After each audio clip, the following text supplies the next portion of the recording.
Namaste. A very warm welcome to everyone. I hope everybody is doing good. सबके घर में LPG आ गया होगा आजकल नया नया शगुफा है एलपीजी के सिलेंडर का.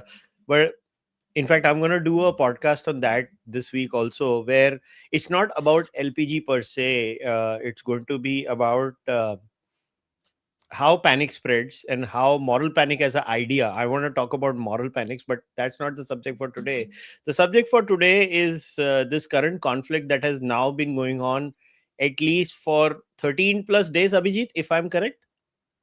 It started I think on the last day of February. So we are in the it's been more than 2 weeks, I think now. Yeah. Around the beginning of March, end of February, it started. Yeah. Yeah. Yeah, so I reached out to Abhijit last week. I told him we should talk about this because so this is the second Abhijit. पहले अभिजीत अय्यर आया था, अभी अभिजीत चावड़ा आया है. So there are two Abhijits who have come to discuss this subject. So the idea was that I feel when it comes, so why I'm giving a long spiel is because after that I will just completely hand it over to Abhijit and let him explain. I'm explaining how I look at it. I am not a geopolitical expert. I don't claim to be one. I'm just someone who observes things. The one thing I probably have, my core strength is I have a basic training in philosophy and first principles. So I just look at irrationality in all discourse. When I see foreign policy and foreign policy related discourse, I see so much propaganda because of my proximity to the West, because I live half of the year there. I tend to consume a lot of Western media also.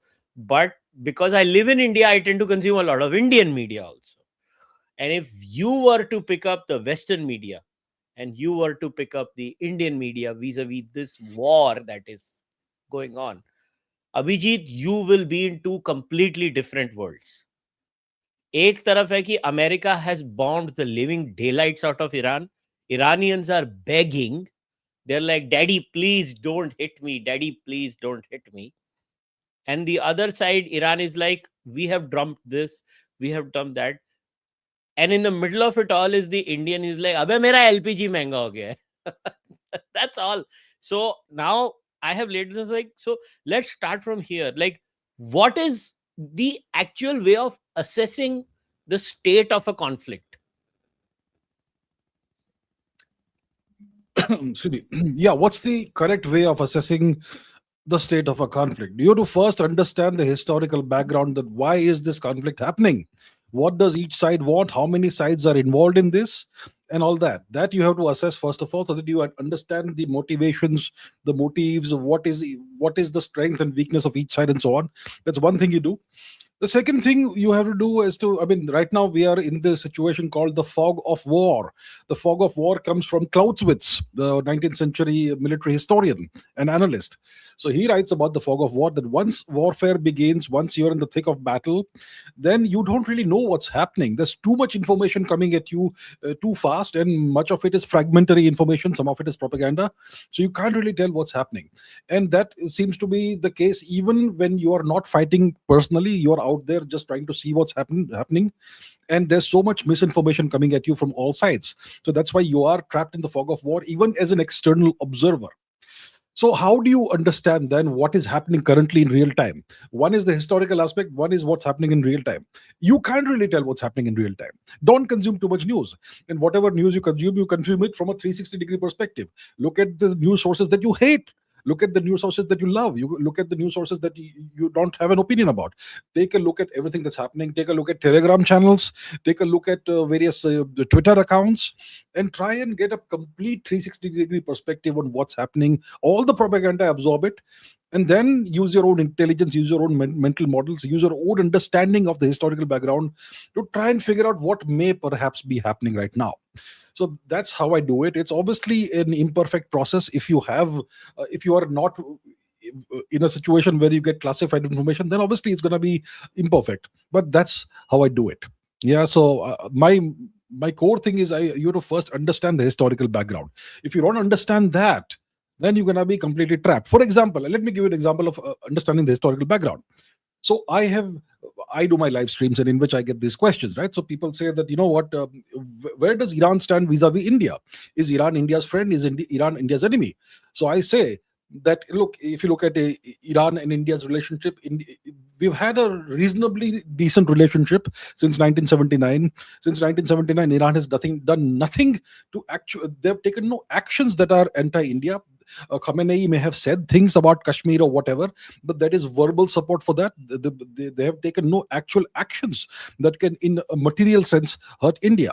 The kind of actions Pakistan takes, terrorism and so on. But people say that, nay, by 1965, mein Iran did this, and 19 something, mein Iran did that, and so on. So you have to understand where the transition points are between the Pahlavi regime and the regime of the mullahs and all. So you have to understand the historical background perspective properly and so on. So that is kind of how I analyze things. That is my way of doing it. And yeah, so let's take it further and understand what's really happening. Try and understand what's really happening.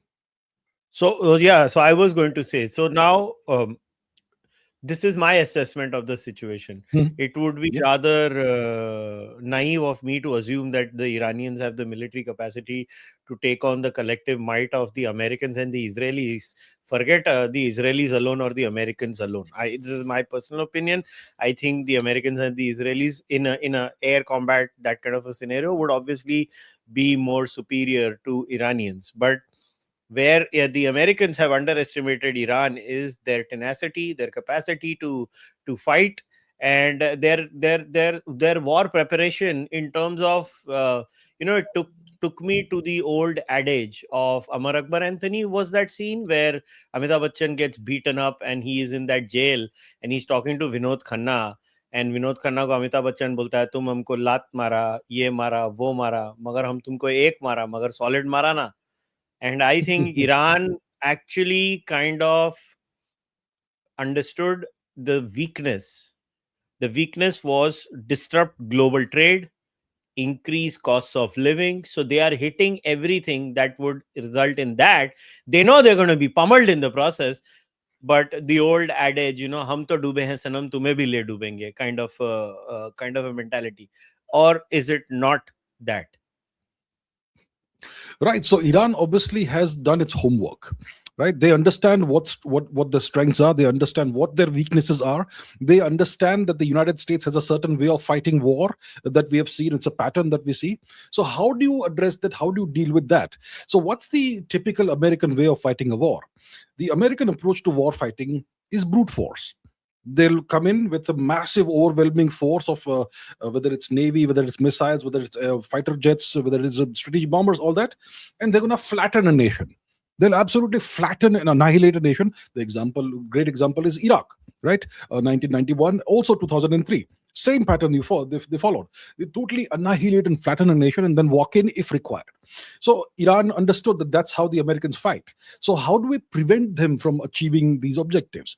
So Saddam Hussein did not have missiles. He had a few Scud missiles that he launched at Tel Aviv and whatnot, but he did not have the capacity to destroy American, let's say, naval and military bases, to destroy American radars, to impose massive damage on all the GCC nations. All that the Saddam Hussein did not have that. So Iran has planned in such a way that they have accumulated massive stockpiles of ballistic missiles, various generations, various kinds of ballistic missiles, and also very large numbers of very relatively inexpensive drones. And it's the old strategy of quantity has a quality of its own. So that's what they are doing. And the Americans have been taken aback. I mean, they've been taken aback, and they don't quite know how to respond to this, because Iran is not the kind of nation you can flatten. It's extremely mountainous. It's like Afghanistan multiplied by n, Afghanistan multiplied by 3 or 5, that sort of thing. And Iran doesn't have a strategic center of gravity, in the sense that if you decapitate their leadership, they're going to keep fighting, because they have decentralized their entire leadership. It's like they have started this thing called mosaic warfare. They've got 31 independent armies with independent chain of control and independent stockpiles of missiles, drones, and whatnot. So even if you take out Tehran, for example, even if you hypothetically nuke Tehran, the Iranians will still keep fighting. It will make no difference to them. It will degrade some of their capacity, maybe 2% of their capacity. They'll keep fighting. And that's why the Americans are kind of suffering from muddled thinking. I don't think the Americans had a very clear political objective to start off with. See, warfare is politics by other means. It's an extension of of politics. It's not supposed to be the other way around, that politics is an extension of warfare or continuation of warfare by other means. But the Americans have inverted this. They have gone in with military objectives in the absence of clear political objectives. Now, why do I say they have this absence of clear political objectives? Because their messaging has kept changing. On day one, Trump says that, you know what, we are going to come and destroy the Iranian leadership, and the people of Iran need to be ready to take over whenever this happens. So clearly the objective was regime change. Then 3 days later, they said that we are winning, but now the objective is not regime change. Now we want to destroy their nuclear program and their missile program. But if you want to destroy their missile program, their nuclear program, then Trump already claimed in 2025 that he had destroyed their nuclear program. So why have you shifted goalposts now? Were you lying then? Were you lying now? So the point is, the Americans don't have a clear strategy, political objective. They don't know what is the definition of victory, right? And the Iranians know exactly what victory is for them. Their survival is victory. They don't seek to, do a regime change in Washington D.C. or whatever. They only seek to keep surviving. And if they survive this conflict, they have won. Of course, they have taken a tremendous amount of pummeling. Okay, Iran has taken tremendous amount of damage. Maybe it's going to cost them hundreds of billions of dollars to recover from it. No question about it. The Americans may well succeed in bombing Iran into the Stone Age. That's also a very big possibility. But as long as the regime survives and the Americans aren't able to take over, and the Iranians still keep fighting, that is victory for the Iranians. And what's more, the Iranians have, it looks like, successfully done a tremendous amount of damage to at least some American military bases in the region, in the GCC countries. They've taken out lots of a number of very expensive radars. You know, the radars that are the advanced warning radars that typically feed into the battle space picture for the American strategic bombers, the interceptor missiles, and so on. So the Iranians have got a lot of things right. They've really depleted the Israeli and American stocks of interceptor missiles, and now that they are launching these new generation ballistic missiles with cluster warheads, that's rendered the Iron Dome and Patriot and THAAD systems essentially helpless. Because when a ballistic missile releases 50 or 60 submunitions, how do you take those out, right? So the Iranians have really done their homework very well. They most likely, when the war ends, the Iran will be devastated. It's going to take hundreds of billions of dollars to repair that, maybe trillions of dollars. But as long as their regime lasts, they are fine with it. And the weird thing is this: if the Americans wanted regime change on day one, like they clearly did, then why did they bomb the daylights out of the urban centers where their supporters actually are? See, in Iran, there's a divided, split population. There's a large number of people who support the Sharia law and all that. Those people live in the rural areas mostly. And those individuals in Iran who support Western liberal democracy, all that, they typically live in the urban centers. These are the Western educated English speaking people. And the Americans have bombed those cities and those urban centers where their supporters live, which is why now they will obviously not support the American invasion or the American and Israeli war against Iran. So it's the American strategy has been super counterproductive. If they wanted, this sentiment to rise among the Iranian people that let's overthrow the regime of the mullahs. So overall, that's what's happened thus far, and Iran has, I think, exceeded everyone's expectations by surviving thus far. And the Americans, like I said, they have just one way of fighting war, which is to steamroll the opposition and to use a brute force approach. And they've tried that; it's not worked out. And recently, they I think a day or two ago, Trump said that they've destroyed Karg Island, right? So once again, they tried the same brute force approach on the Karg Island, and yet it's not going to make much of a difference to the Iranians. So overall, that's where we are. So Iran has successfully closed the Strait of Hormuz, through which a lot of India's LPG comes in and oil comes in. It also affects China. It also affects Japan. It also affects so many other nations. It also affects the GCC nations, because a lot of their food comes in the reverse direction through the Strait of Hormuz. And Trump says that Iran is losing and all, but he's requesting a number of other countries for help in opening the Strait of Hormuz. And even if you send other warships there, they're going to be sitting ducks, because the warfare has changed today. Surface combat vessels are mostly sitting ducks when the adversary has an unlimited number of drones and missiles. So it's going to be very, very hard to reopen the Strait of Hormuz. Short term, tremendous amount of pain for nations like India, etc. Long term, perhaps it will be advantageous to the Americans, because then they can export their oil and other materials to the rest of the world. But yeah, we are in this period of at least temporarily tremendous amount of chaos. India is going to import oil from Russia, which is going to, so if oil begins its journey from the North Atlantic towards India, it takes about 25 or 30 days to reach India. But Russia doesn't export LPG to India. So the question is, what happens to our LPG? We don't have any strategic reserves of LPG. We have 25 to 75 days, depending on who says, of strategic oil reserves, but we don't have strategic LPG reserves. So what do we do about that is the big question. So yeah, that's kind of where we are right now. So in this case, victory or defeat in a war depends on what the start goals and the end goals are, right? So from what I've understood is, the if the American goal was regime change, they have not achieved that till now. Yes, they've killed one head, but it doesn't necessarily constitute into a regime change. A regime change would be the mullah regime completely going, Yes. and an American puppet, whatever that puppet is. I'm not saying it's the Reza Pahlavi, because I don't think so. Trump is really fond of that gentleman. From whatever I've gauged, Trump को कोई इतना वो अच्छा नहीं लगता. But that is one way of looking at what regime change would qualify. I think the Americans have not achieved that. And if the Iranian achievement is मुझे तो एक ही पंच मारना है kind of a scenario, मैं तो नंगा ही हूँ. So basically in this fight, to use Asim Munir's ideology, ki we are a dump truck and you are a Mercedes. That's what the Iranians are also essentially behaving, right? Right? Pakistan always says that to us, that हम तो नंगे हैं, मारो हमको, हम तो नंगे हैं. So is Iran also doing that then? What is Iran's end goal? Iran's end goal is what? Basically prolonging the war and prolonging the pain for others.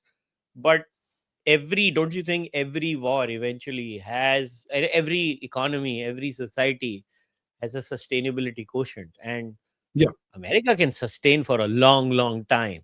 Like, okay, Yeah. I understand if America wants to win, they have to have boots on the ground, which they are avoiding till now, because boots on the ground is no longer popular amongst the American populace.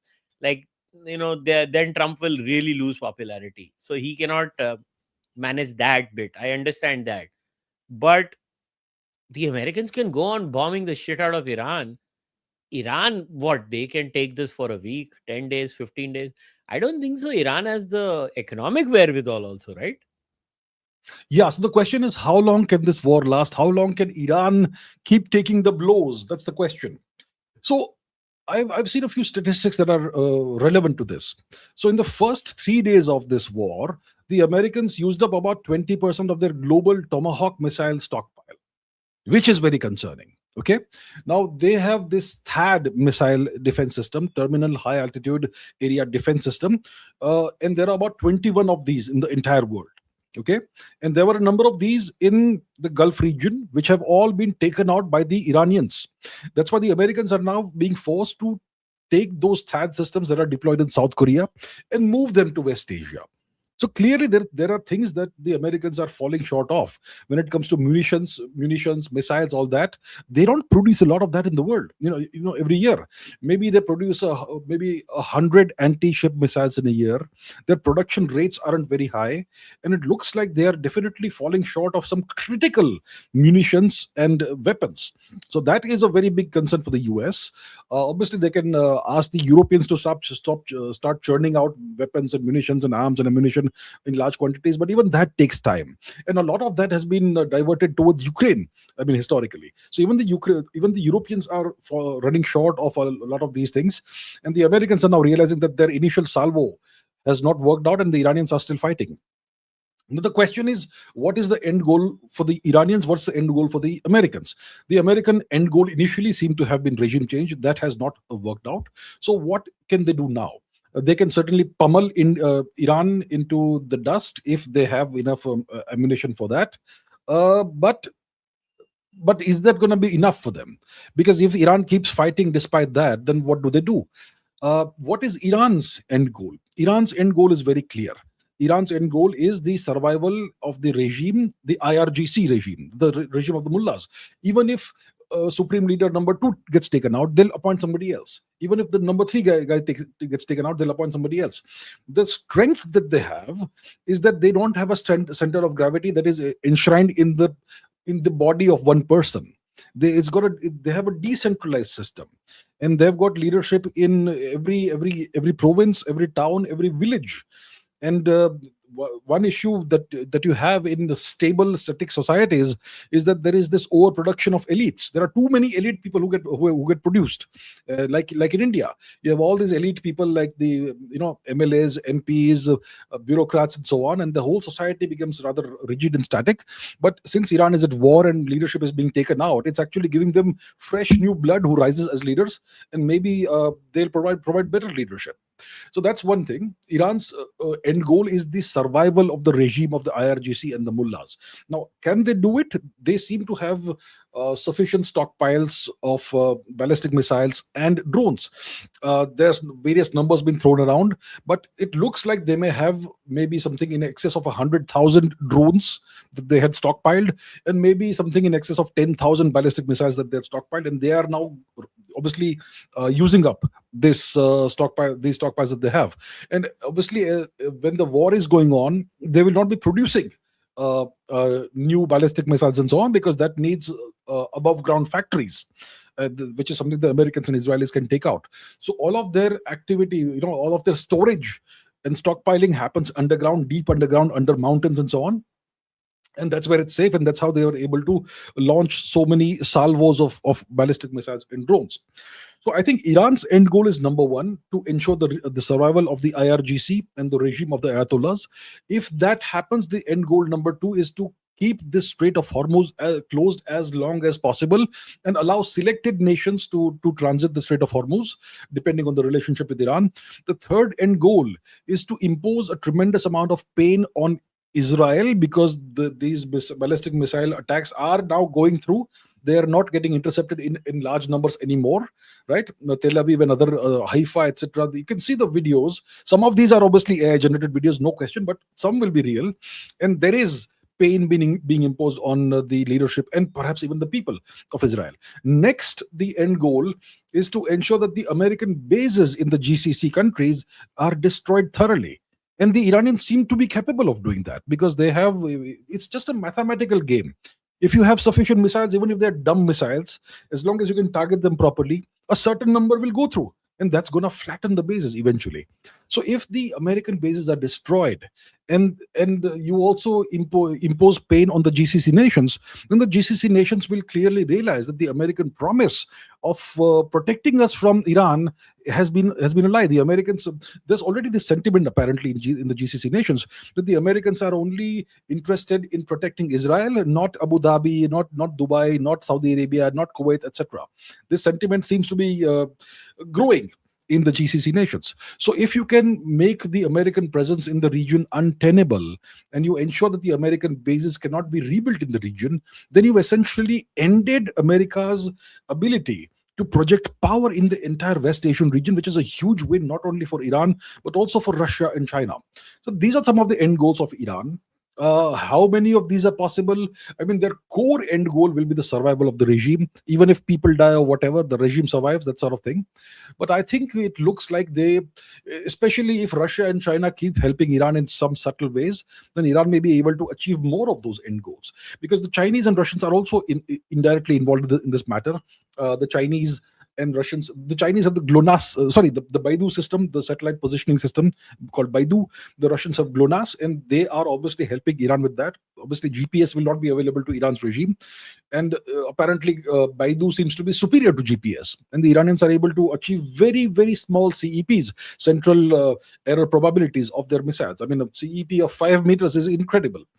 So that's what the end goals seem to be. America's end goals keep changing. It looks like they have gone in with very muddled mindset. They don't quite know exactly what they're trying to achieve. The Iranians are very, very clear what they're trying to achieve. They know exactly what their weaknesses are and what their strengths are, and they know exactly what are the pain points of the GCC nations and of the Americans. The Americans don't have a tremendous presence in this region. They have a number of military bases that have been hit, and the Americans have been forced to withdraw their aircraft carriers from the close vicinity of Iran, because Iran clearly seems to have the ability to even take out aircraft carriers. Once again, when it comes to aircraft carrier defense, you have the Aegis system, you have the aircraft carrier strike group, which protects the main ship. And yet, if you are raining down missiles and drones, it's just a mathematical certainty that if you have more missiles aimed at the aircraft carrier than the number of missiles you have in defense, then something is going to get through. So that's why the Americans have withdrawn their aircraft carriers from the vicinity of the region. So it's not like everything is going well for the US. But the only question is, how big are the Iranian stockpiles of drones, ballistic missiles, and so on? And what happens if they run out of this? I suspect that if the Iranians run out of drones and ballistic missiles, they will move to hand combat. They are willing to do that, even that. And if they impose too much pain on Israel, for example, Israel will probably seriously consider using the next weapon, which is nuclear weapons. But even that may not quite have the effect they would have hoped for. So yeah, that's where we are. Okay, so here's the thing. There are 3 important points. Obviously, America will value Israel more than the other GCC nations, is a direct correlation that we can draw from it. But that would also lead the GCC nations to recalibrate, improve their military capacities. Because look, they also, like, the whole story of Abu Dhabi, Dubai, and all these nations was what, right? We're safe. You come, put in money in our area. The entire Dubai real estate bubble. So I was talking to a few people in the real estate sector who are kind of hedged, Indians who are hedged in real estate, because a lot of them are from Mumbai. So you just happen to meet them. So I was asking them, ki kya hai? बोलता है short term correction hai. We are fundamentally bullish on the idea of Dubai bouncing back again, but Dubai would have to invest heavily in its own air defense system. Now, I'll tell you why I'm talking about all of this. Now, 60%, almost 60% of Dubai's population is Indian, if I'm not mistaken. Almost 60% of Dubai is Indian. Now, isn't this an opportunity for a country like India to basically go to the entire GCC nations and tell them, Operation Sindoor, Akash, look how we did. We have a proof of concept. Let us give you our material. You guys buy from us. You guys need to depend on our material. That is this is one part, because I think they will hedge away, in my opinion. They can't hedge away to the Russians and Chinese because they have to balance Iran out, because at the end of the day, you're right that the Iranians are close to the other side.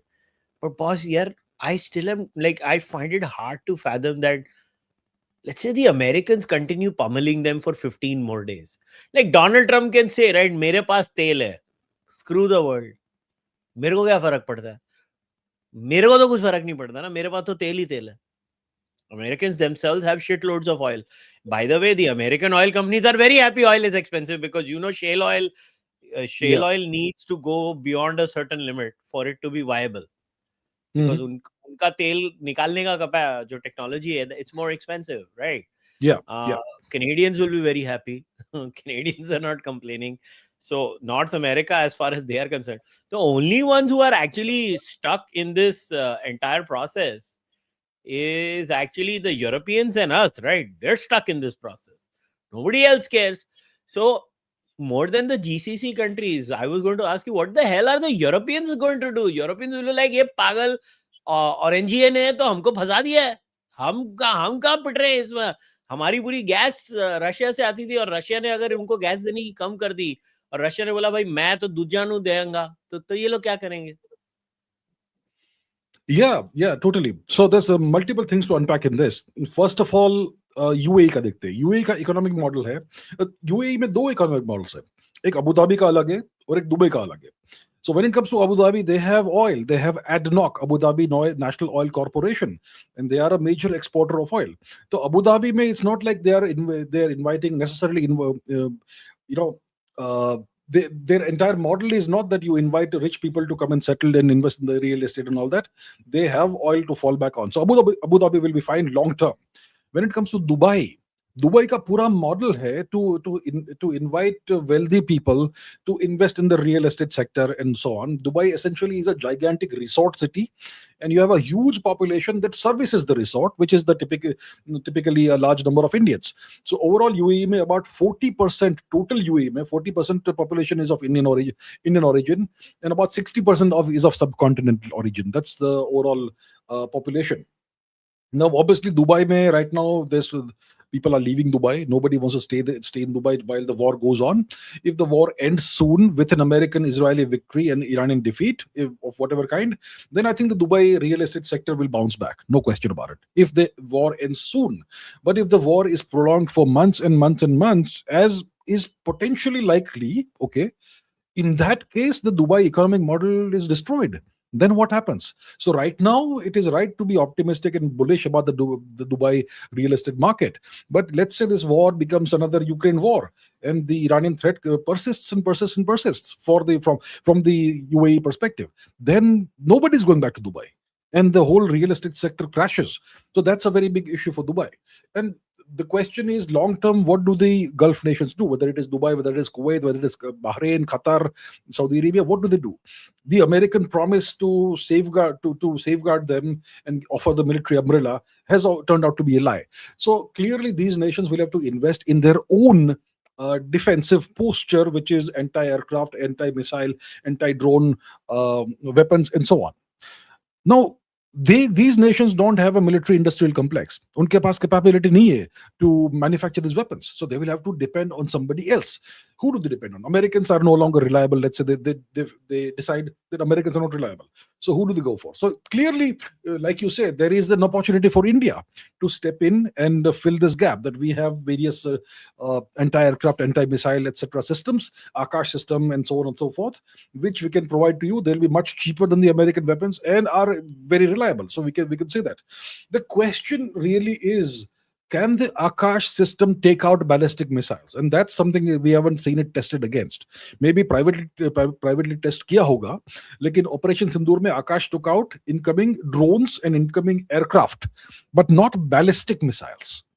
It may have even taken out perhaps the जो भी Pakistani rockets है वो, but ballistic missiles they actually exist. एक missile आई थी जो हमने निकाली थी, वो आदमपुर के उधर एक थी जो दिल्ली की तरफ जा रही थी. हरियाणा में दिल्ली की तरफ आ रही थी, and maybe that was taken out by S-400 system, not by Akash. Yes, so not by आकाश.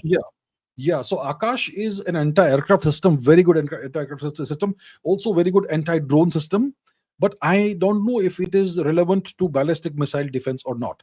तो हमारे पास अगर ballistic missile defense systems है, तो उसको, if we have high quality systems, then we can also propose those as replacements for the American thing. So I think it will depend on how good our systems are and what kind of threats can those systems defend us against. So in that case, we definitely could offer our systems to the Gulf nations. The question really is, will America be pleased with this, and will America block this? America will most likely block it. America ने clearly बोला है भारत को कि we will not make the mistake again, the kind of mistakes we made with China, with you. We don't want to see you rise.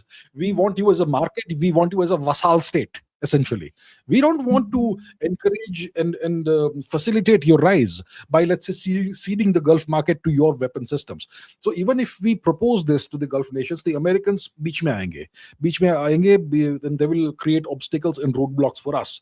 So it is a great idea theoretically, but how feasible it is, it's a question mark.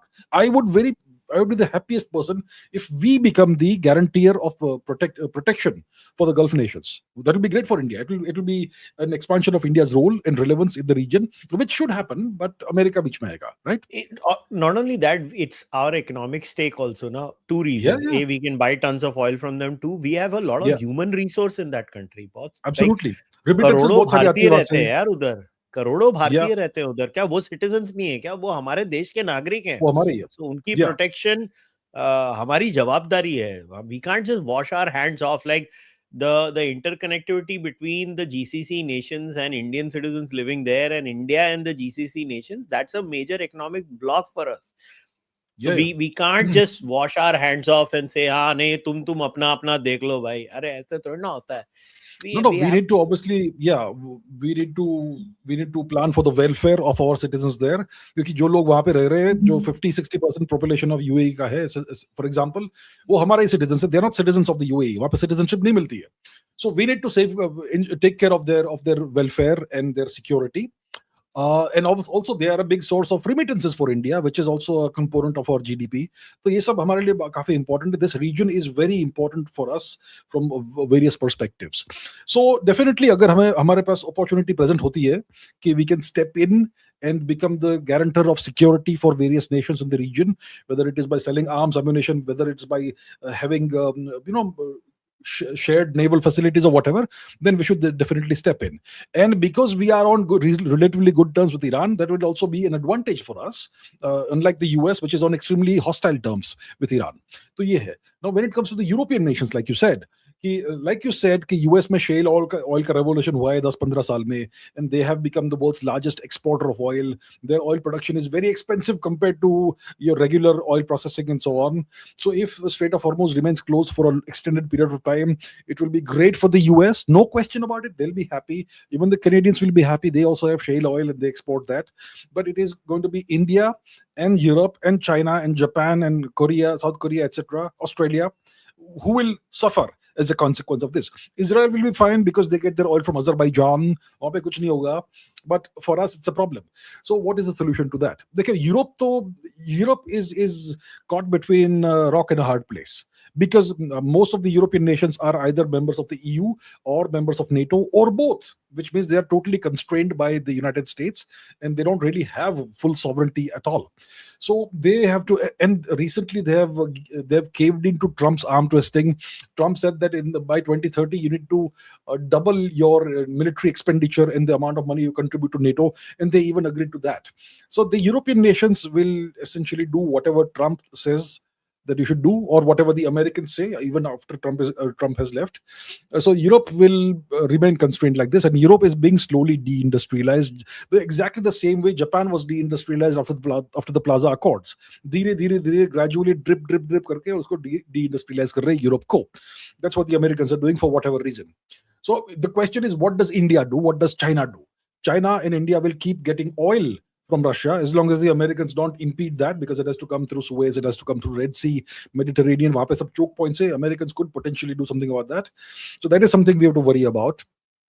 And so India and China have to worry about this. Europe is being slowly deindustrialized. The Russians were giving Europe plentiful, extremely cheap gas that was powering the European economy, the German economy, French economy. Nord Stream 1, Nord Stream 2, sab band kar diya US ne, and that's where the European economy started going into a recession. And right now Europe is being used as something that supplies Ukraine with arms, ammunition, and whatnot to keep fighting the Russians. So that's what's happening. India will have to worry about oil. India will have to import oil from Russia. India will hopefully in the long run have to find its own oil resources in the Andamans or whatever. Agar milta hai, that is great. But that is all wishful thinking. वो दूर की बात है. Right now, let's live in the real world. We have to get oil from Russia and wherever else we can get it from. And China is also exactly in the same boat. Same boat. So before we start taking some audience questions, one last bit. What do you think India could have done better, and what do you think India has over-exceeded in terms of handling this entire case? I have my own views, but I want to hear yours first. What could India have done better? One thing India could have done better is we could have had larger strategic oil reserves, right? It's been known for a long time that the Americans are they are eyeing Iran, and Iran is the past few years, it was very clear that Iran would be next, right? And we don't have very large strategic oil reserves. I mean, Japan, a small nation, has larger strategic oil reserves than India. So there is one thing we could have done better. Another thing, so there is one thing when it comes to this. Another thing is that we should not have very overtly taken the side of the US and Israel. We should have kept a more neutral stance, possibly, because India, when the war started, the Prime Minister of India very clearly uh, uh, did one thing very conspicuously. He did not offer any condolences or to Iran over the assassination of Mr. Khamenei. Number two, he sent out a large number of tweets condemning the violation of sovereignty of the GCC nations, while not condemning the violation of sovereignty of Iran by Israel and the US. So India clearly took aside the first 3 days of the war. Then India started rebalancing and recalibrating, because Mr. Vikram Misri went to the Iranian embassy and signed the condolence book. And then Mr. Dr. Jaishankar had several calls with the Iranian foreign minister. And then the Indian Prime Minister, Mr. Modi, held a call with Mr. Pezeshkian, the president of Iran, and all that happened. And obviously, India did a great thing. So what India did initially is that it verbally took the side of the US and Israel, and it verbally condemned Iranian actions while disregarding the violation of sovereignty of Iran. But 4 days in, there was the submarine incident. An Iranian warship was taken out by the Americans, setting that thing. And then India gave shelter to an Iranian warship in Kochi, I believe, and we gave shelter to more than 100 of their sailors. So India took an action that the Americans could very well interpret, perhaps rightfully, as being pro-Iran and anti-US. So India rebalanced. So India rebalanced diplomatically. India rebalanced verbally. India also rebalanced through actions, through the action of offering shelter. And right now, India has realized that it's not going exactly the way America and Israel had planned. So I think now India is making long-term plans of how to deal with the situation. So two things India should have done better. One is we should have invested in much larger strategic oil reserves, and also strategic LPG reserves, which we don't have any of. And secondly, our overt turn towards Israel and the US, the first 3 4 days, 2 3 days, was not a very good idea, but we did a good job by rebalancing properly. um, and obviously there's one more thing that India needs to do going forward. India needs to learn the lessons of this war. India needs to invest in very large stockpiles of various kinds of drones, and perhaps ballistic, or definitely cruise missiles, but also ballistic missiles. Because let's say in the future, someday, for whatever reason, India has to fight a war with China, for whatever reason, hypothetically, then how do you? So the Chinese positions, military positions, are deeply entrenched right now in the Chinese occupied Tibet region, and they have made these underground facilities and all, and our positions are kind of exposed, close to the border, and the Chinese industrial base and all that, that's far away from India. So how do we reach that? How do we target that in case China starts targeting our industrial base? So we have to very quickly readjust. We have to stop, we have to give up this fantasy of aircraft carriers have shown their weakness in this war, in this conflict right now. India needs to invest in submarines, subsurface combatant vessels for the navy, and India needs to invest in distributed lethality instead of concentrated lethality. I think the what's the counterpart of drones? Cheap drones for the navy. One of those is missile boats, cheap missile boats, maybe $20 million boat with 3 BrahMos missiles on top of it. That will be a frightening thing if you have 200 of those. So India needs to distribute its lethality over the Indian Ocean, not concentrate it in a small number, maybe to 50, 60 vessels. So India needs to very, very rapidly reorient itself when it comes to its war fighting doctrine, because we still some of it still seems to be stuck in the 20th century mindset. So I'm sure there are experts who understand things better, way better than me, who will already be looking into this. But I'm just saying, for the benefit of the audience, that this is something that India will have to do as soon as possible. All right. Yeah, so basically, I agree with the bit that we should increase our defense spending. That is fine, but at the end of the day, it's a direct product of your economic capacity. I still believe the tragedy of India is um, uh, reforms are still, Yeah. one step behind. It always Yeah. uh, takes a catastrophic case for Indians to push reforms, because the bureaucratic class Yeah. is kind of a big impediment in Indian progress. And Before somebody gets exaggerated, I mean, just want to put it straight. Doesn't mean Congress should be in power. Screw that. Not at BJP. all. Yeah. Yeah. It's just we're Mhm. talking about what could the government be doing better. Yeah. Other than that, I think initially, I think the mistake of the government was they underestimated Iran. I think we Yeah. underestimated Iran. Yeah. Yeah. Yeah. And but I just want to put one thing on the record. We had offered that submarine also कि आप हमारे यहाँ आओ. The American submarine. हाँ उसको. They chose to go to Sri Lanka और वहां उड़ गए. नहीं नहीं नहीं नहीं, we had offered the Iranian warship कि आप यहीं पे रहो, आप श्रीलंका मत जाओ. Not the हाँ submarine, the warship. हाँ Yeah, so sorry he sorry America. warship. I misspoke. Warship. You're absolutely right. Absolutely right. वो जो तो Iranian वो तो warship को ईरानियों से अमेरिका ने उड़ता destroy तीर किया, खुद लिया हमारी ना. गलती नहीं है वो. हाँ वो हाँ, तो हमारी गलती ईरानियों नहीं ने है, हमारी खुद गलती उड़ता नहीं है. तीर लिया. हाँ and हाँ. and in and it was like we told them कि भाई इधर रह, उधर जाएगा Yeah. मरेगा. श्रीलंका तो हम्म. मतलब वो अपने आप को ही संभाल ले, बहुत बड़ी बात है. बिल्कुल. तो and they went there. The Sri Lankans couldn't protect them, Yeah. and they unnecessarily passed away. The ones who stayed in India, they got protected, and this needs to be reminded to people. And again, non-alignment um, as a foreign policy clearly has worked. The proof being that the Strait allowed to our vessels to come. So Iranians India's allowed foreign, our vessels to come. just to interject a little bit in that, I see India's foreign policy as multi-aligned rather than non-aligned. But in this matter, we should be neutral, which is non-aligned. And I think we are now doing a better job of remaining neutral and not taking sides, which is why Iran. See, you're right that Iran is allowing Indian vessels on a case-by-case basis to transit the Strait of Hormuz. Now, the question we have to ask ourselves is why? Why is Iran doing this despite India initially, at least verbally, taking the side of the US and Israel? It's because I think the government of Iran now is pretty confident it's going to survive this conflict. And it understands that if it survives the conflict, it's going to need good relations with India going forward long term.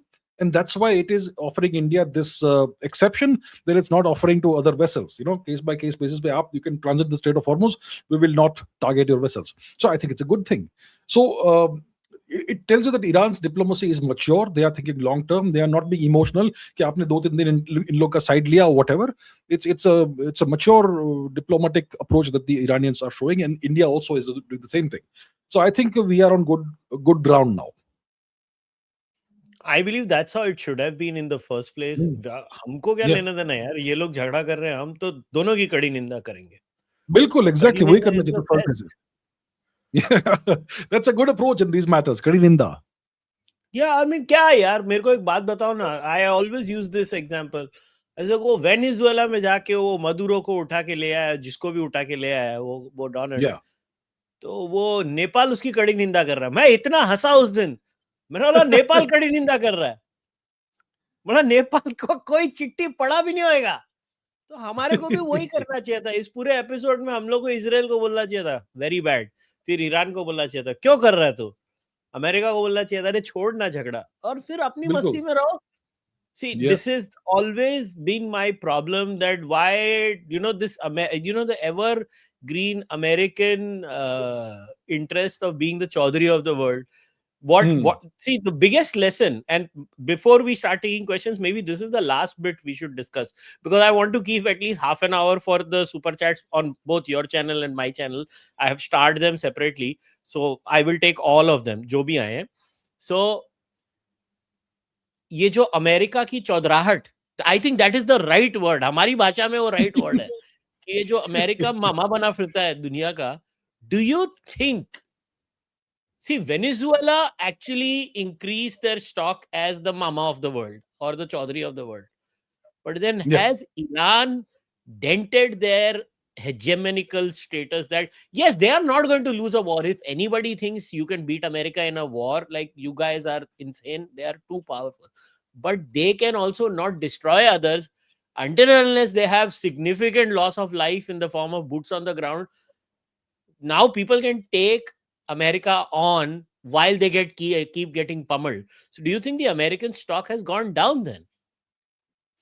In one word, yes. But let's unpack that.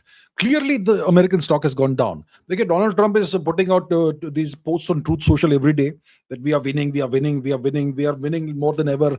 Iran is defeated, and so on.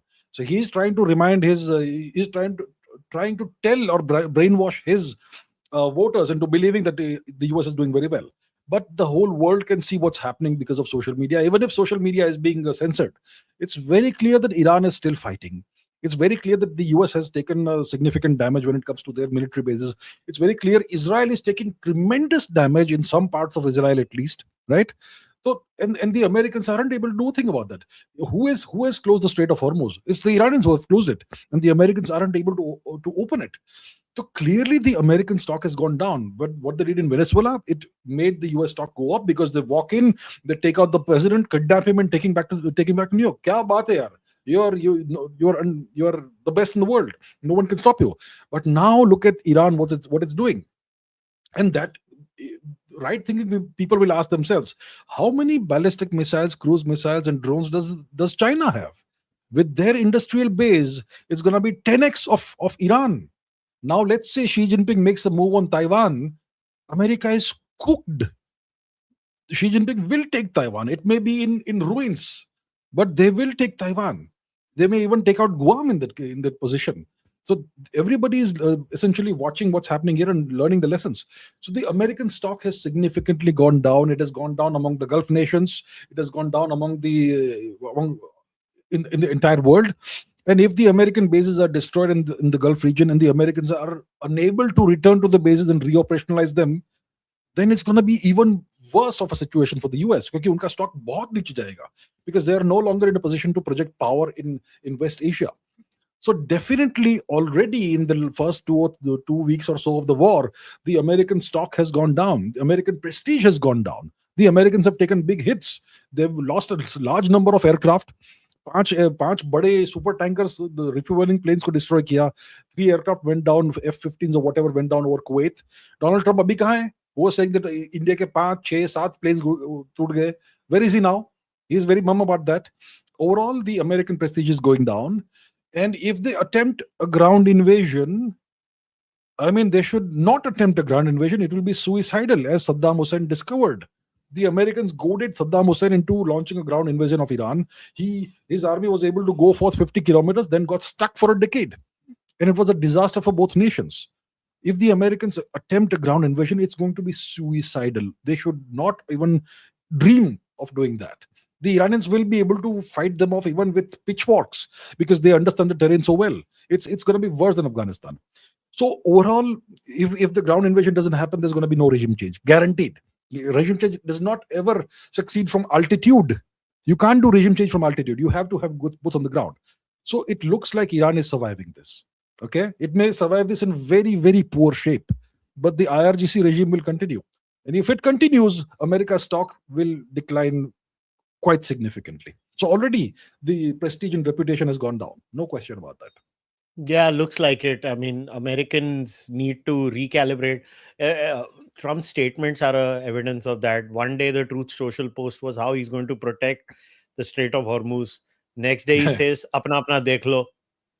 तीसरे दिन बोलता है everybody come in, every nation needs to send a naval force there to open it. I mean, every day the goalposts are changing, they're shifting. Just a wild thought. Do you think the Europeans should be like, हमारी लड़ाई नहीं है, इनको ये Yeah. करने दो, and then if America has this kind of a setback, then do you think Europeans can actually negotiate better then? I think everyone who is in some sort of negotiation situation with the Americans will have more leverage over the US. Will definitely have more leverage over the US because the US will come out of this war, the way things are going, somewhat diminished. I think the Europeans should definitely have the approach कि भाई ये हमारी लड़ाई नहीं है, we are not participating in this. They should stay out of it. But I wonder how long they'll be allowed to stay out of it. If the Americans start running short of supplies and whatnot, they will rope in the Europeans. The American aircraft are already refueling and resupplying in the UK and in Cyprus, possibly even in Turkey, definitely in Iraq, definitely in Saudi Arabia. So the longer this war continues, if the Americans don't de-escalate and get out, then this is going to keep escalating in some shape or form of the other. And if more and more nations are drawn in, let's say the Europeans are drawn in, and then Iran is under tremendous pressure, then I promise you that Russia and China will definitely step in and get involved in more of a way than they are involved right now. And if more and more nations get dragged in, if Pakistan gets dragged in, which is already fighting a war with Afghanistan, this slowly but steadily it takes on the contours of a more global conflict. And what do you call a more global conflict? You call it a world war. We don't want that. I think the Americans should declare victory and get out. That's the best Yeah, they can do right now. yeah, I mean, Trump can say मैं जीत गया, जीत क्यों गया bat बोलो ना. मेरी थी. बोले bat मेरी थी, मैं जीत गया, हाँ ठीक बैट है. मेरी मोदी थी. should also say that. हाँ, मोदी also should say हाँ ट्रम्प जीत गया भाई, जीत गया, चलो बंद करो.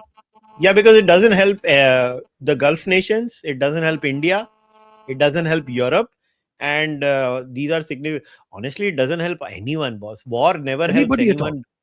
Yeah, it Yeah, doesn't help anyone. yeah. So it let's see. Chalo, now we'll start taking the questions, but before that, to everyone watching this live stream, uh as you guys, if you guys don't know, my new book, Blasphemy, Let Me Speak, is formally out. So if you've not bought it, go buy it right now. Go place your order on Amazon. If you look at the description of my YouTube page, you will see the link to buy it over there. So click that link. If you are listening to this on Spotify, you can click that link. If you don't buy it, your IPL team will lose. I curse your IPL team if you don't buy my book. It's a curse forever. तुम्हारी book को मैंने तुम्हारी team को मैंने कर्स कर दिया अगर तुमने मेरी मेरी बुक नहीं ली. तुम्हारी आईपीएल टीम हार जाएगी. चलो, let's start. US always vetoed Israel's desire of taking out Khamenei. What happened this time? Israel got to them. Simple answer. The Israelis dragged the Americans into this war, right? I mean, Marco Rubio very clearly made it obvious that the Israelis were going to strike first. The Americans knew this would happen, and that's why we also participated in this war immediately after Israel struck at the Iranians. So clearly, the Israelis have dragged the US into this war, which is very interesting. It answers a lot of speculations about the relationship between the two nations. All right. Hi, how did we lose the narrative war in Op Sindoor? Pakistan's official Twitter page features video game footage.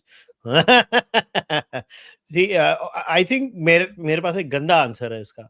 वो वाला joke याद है जो किसी ने एक Twitter पे मारा था कि उसमें पाकिस्तान की मम्मी इन्वॉल्व थी. तो वो वाला जोक है कि कोई पाकिस्तान की मदर के साथ डिंग डोंग कर दे और पाकिस्तान बोलेगा हमने तुमको नंगा देखा. You can never beat this kind of people. You can never be. भाई ये एक अलग लेवल की कॉम है, ये समझो. सुशांत सरीन को सुनो. पंजाबी माइंड प्लस इस्लामिस्ट एक लीथल कॉम्बिनेशन है. Punjabi and Islamist mind is a unique combination. It's a secret weapon. ये एक अलग लेवल के बेशरम लोग हैं. But on a very serious level, look, they have nothing to lose. They can keep repeating. Did you see? I'll give you an example. Okay, I saw this clip on X because YouTube तो हमने ban करा दिया, मगर X पे अभी भी cricket और ये सब की प्रेस कॉन्फ्रेंसेस आती है. So आकिब जावेद, तेरे को याद है वो फास्ट बॉलर होता था इन लोगों का, कुछ मीडियम पेसर 20-25 था वो टेस्ट यार, मैच. मीडियम पेसर हाँ, था. 7 अरे विकेट उसने निकाले थे, अपने हैट्रिक अगेंस्ट साले निकाला ने था. कमीने ने हैट्रिक ली थी अपने अगेंस्ट कमीने हैट्रिक ने ली थी साले. ना. या हाँ.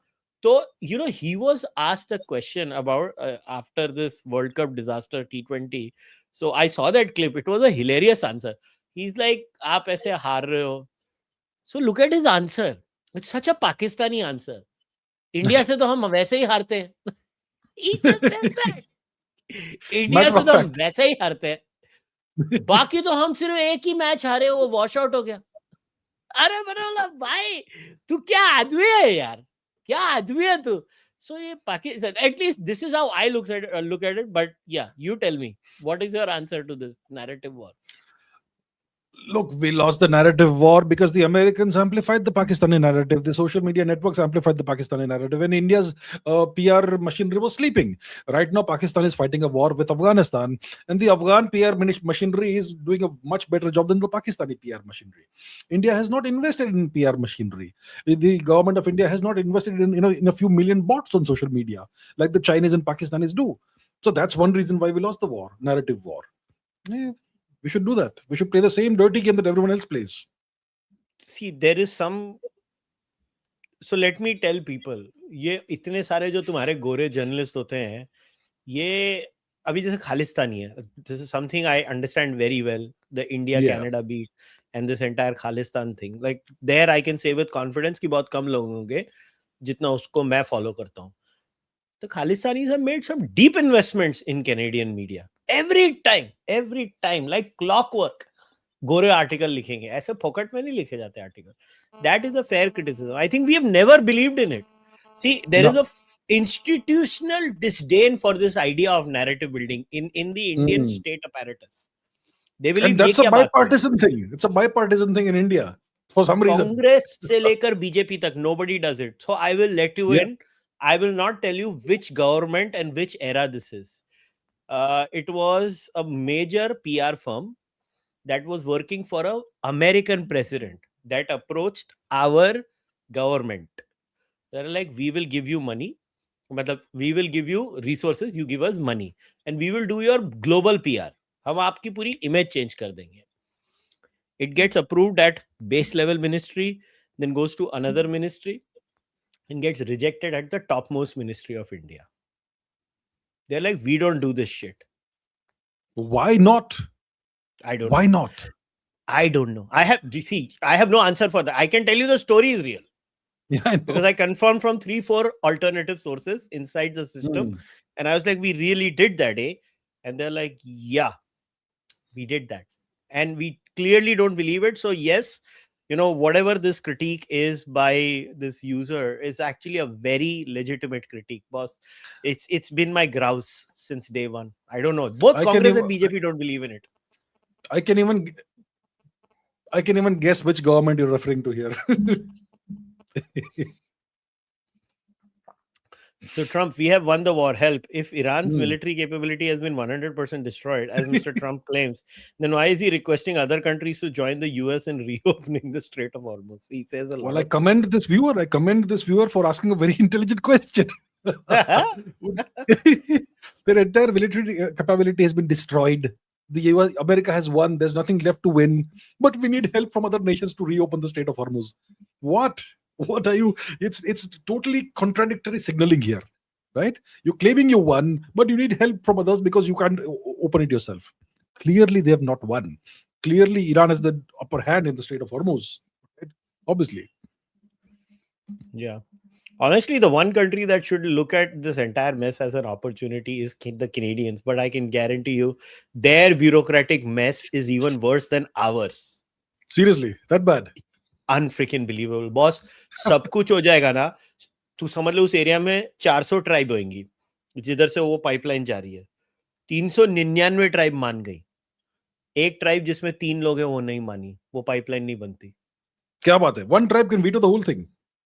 पूरा 3 लोगों की ट्राइब होगी. 3 लोगों की ट्राइब होगी. वो बोलेगी नहीं. Okay. नहीं जाएगा. ये हमारा सेक्रेड लैंड है. नहीं जाएगा. और एक चीज है, इसको दोनों तरीके से ले सकते हैं. They respect them also. That also you have to give it to the overall Canadian society. They will keep on telling you, please मान जा. ऐसे करते रहते हैं. डंडा लात नहीं करते. जैसे हमारा कैसा होता है, लास्ट में गवर्नमेंट का दिमाग खराब हो गया ना, ऐसे डंडा लेके सीधा पिछवाड़े में डाल देती है अंदर. बोलते हट साले तू इधर से. ये लोग नहीं करते. ये नहीं करते. कनाडा वाले नहीं करते. I don't know about America. Canada वाले नहीं करते. बिल्कुल नहीं करेंगे. It's I've observed this over the years. Okay, next one. Iran claims that Hormuz is open for everyone barring US Israel.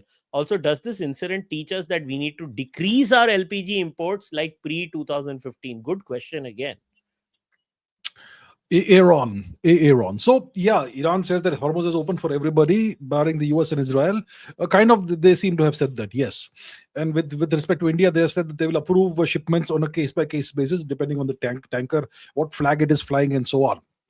So this is the first time in our history that the Strait of Hormuz has been closed. But it tells you that geographical choke points are super sensitive, super vulnerable. So what should we do? Should we decrease our LPG imports like pre 2015? I don't know what happened pre 2015. We need to invest in alternatives to LPG. There's something called dimethyl ether or something. One of my viewers had asked me a week ago. There is something called DME or something that is a fuel that you can produce without needing hydrocarbons for that. That's something you can produce on your own, and India can do that.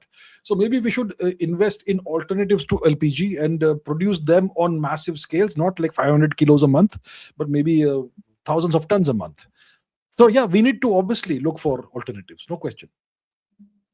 But another thing, it pains me as an Indian is, you remember Maharashtra mein, we were planning a nuclear power plant, and Aditya Thackeray and many others were opposing it, and Acha. like simple low hanging fruit for India would have been, if 15-20 years ago we would have started pushing to nuclear power in a major way, Yeah, because for yeah, us yeah. that was the only sustainable alternative, because we are like, it's a sad state, like, you have to deal with the hand that has been dealt to you, and we should have hedged away from that to nuclear power, which would have also significantly reduced our oil imports, but we Oh, didn't. totally.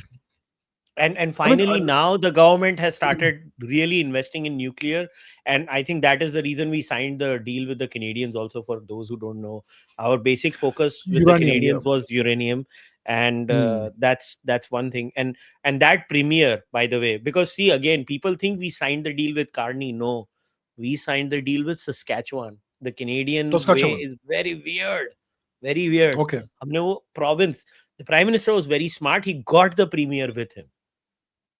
So he got two premiers, one conservative premier, one liberal premier. One premier was from New Brunswick, a liberal, and Scott Moe, the Saskatchewan guy, is a conservative. So you got both of them, जिनके साथ हमें sign करना था deal, because it's the states that sign over there, the provinces. It's not the country. It's very weird. There are very Hmm. weird things how happen in Canada. It's अजीब है. What is your advice to Indian people stuck in the Gulf? Should they come back, search for a job elsewhere? What happens to our remittance economy? I mean, is it Um, that bad over there? Is my question to you. Look, no, it's not that bad. I mean, in the sense that the Iranians aren't targeting civilian areas, they're Yeah. targeting military installations, and they're targeting some hotels where allegedly American service people and military personnel are staying. They have not targeted shopping malls, and they've not targeted civilian residential areas. So if you are stuck in the Gulf for whatever reason, stay put. But it's possible that if Hormuz remains closed, then there could be shortages of food and whatnot. If desalination plants are hit, in that case, there could be shortages of water. But none of those things have happened. So I think it's reasonably safe to stay in the Gulf. Okay. If you're stuck, hopefully, if you wait it out for a few weeks, things go back to normal. Hopefully. Um, so right now, and if you get the opportunity to come back to India temporarily, come back to India. You can have your house and whatnot over there. And once things are better, you can go back there. So if you are feeling unsafe, aja wapis India ko whenever you get an Indigo flight or whatever from Sharjah or Abu Dhabi or whatever. But yeah, it's not unsafe for civilians. Yeah, I think it's people need to stop panicking. I think most people I spoke to over there were like, क्यों वापस आए? Mhm. That's what they said, वापस क्यों And आए? the remittance economy, I think that we will see long term. If the war ends soon, if Trump declares victory and gets out, then things go back to reasonably normal circumstances. But if the war drags on for months, then the remittance economy is dead. Yeah. What can India do to reduce its reliance on oil, LPG, CNG without GDP compromise? Example, electrifying domestic consumption, etc. Is the government planning? I mean, I know the government has significantly in the last two budgets increased the nuclear power share, so I can give you that information from a budgetary perspective. Um, but beyond a point, like in a country like India, where most of these products that we need have to be gotten from outside, we have to rely on Yeah. it. Like, what are we going to do? So yeah, one solution on paper is that build 100, 200 nuclear power plants. I mean, that's a very simple solution on paper. But Right now we are in the between stage 1 and stage 2 of a 3 stage nuclear program, and we will need uranium for that, because we have not yet moved to thorium reactors. So if we are going to burn uranium, not burn but use uranium for the nuclear reactions, then we're going to have to import large quantities of uranium, because we don't have a lot of uranium in India as far as we know. So we have to deal with Canada, we'll have to deal with Australia, and so on. But once we are into the third stage where we are relying on thorium, then we can set up hundreds of nuclear power plants. I mean, France is a great example. About 60-70% of their electricity comes from nuclear. So eventually we should be there. That is one long term plan we can have, one long term vision for us to reduce reliance on oil, and so on. Apart from that, short term, there is no short term solution to this. Fair enough. How much role AI has played in this war? Even Iran has accurate coordinates for US military installations, probably Chinese intel, and rumors that AI cloud was involved in that girls' school stroke. Finally, role of Doge in depreciation of US military capability. You can take that. Yeah, so the involvement of AI is going to be all hidden in this. It's not going to be visible. It's going to be all behind the scenes. But like you say, there is the involvement of Claude in American military planning. Claude is this AI, the system that's been created by Anthropic, and there's going to be various versions of Claude. And the most powerful version of that is going to be used by the US military. Obviously there is some kind of disagreement between Anthropic and the US government, which is why the Americans are going to offload Claude and take an onboard what is it called, OpenAI, ChatGPT, जिसने बनाया है वो. So that's going to be something that happens over a period of 6 months or so. But right now, the Americans are using the Claude system for selecting targets, and so on, and possibly even approving targets. So there has been this rumor that this AI system was the one that selected that girls' school and launched a strike on it.